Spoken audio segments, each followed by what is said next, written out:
오늘은 우리가 무심코 지나칠 수 있는 기침이 폐렴으로 발전하는 과정에 대해 알아보겠습니다. 여러분은 평범한 기침이 언제 위험한 신호로 바뀌는지 알고 계신가요? 오늘 그 궁금증을 속 시원히 풀어드리겠습니다. 기침은 감기나 독감에 의해 흔히 나타나지만 폐렴으로 발전할 때는 몇 가지 특이한 조짐이 나타납니다. 일반적인 감기 기침은 보통 며칠 내에 나아집니다.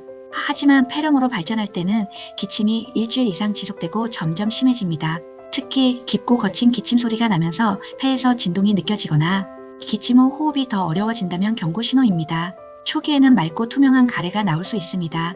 하지만 시간이 지나면서 가래가 황색, 녹색으로 변하거나 심지어 피가 섞인 가래가 나오면 폐렴으로 발전하고 있을 가능성이 큽니다. 이런 가래는 폐의 염증이 심각하다는 신호입니다. 폐렴은 단순한 기침과는 다르게 호흡 패턴에 영향을 미칩니다.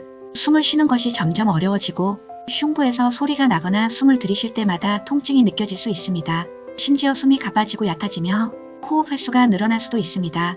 기침할 때나 깊은 숨을 들이쉴 때 날카로운 통증이 느껴지면 폐렴에 의한 흉막염일 가능성이 있습니다.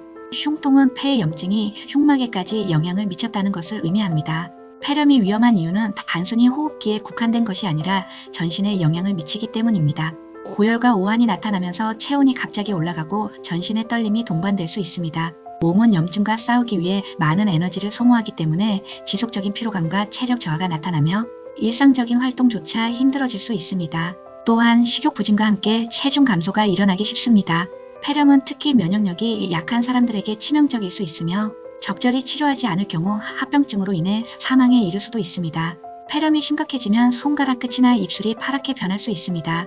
이는 혈액 내 산소가 부족하다는 뜻으로 청색증이 나타나면 즉각적인 치료가 필요합니다. 산소 공급이 원활하지 않으면 심장이 더 빠르게 뛰어 체내 산소를 보충하려는 반응을 보입니다.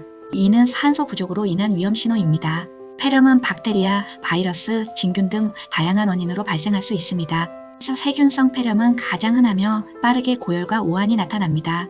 바이러스성 폐렴은 독감 바이러스와 비슷한 증상이지만 면역력이 약한 사람에게는 치명적일 수 있습니다. 진균성 폐렴은 드물지만 면역이 저하된 사람들에게 발생하며 흙이나 새 배설물에 의해 감염될 수 있습니다. 폐렴은 예방이 중요합니다.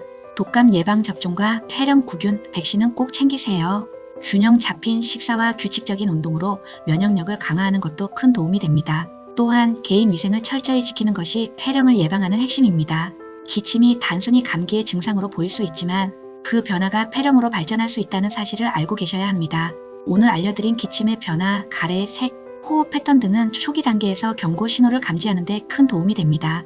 작은 증상도 무시하지 않고 조기에 의료 전문가와 상의하는 것이 중요합니다. 구독과 좋아요는 영상 제작에 큰 힘이 됩니다.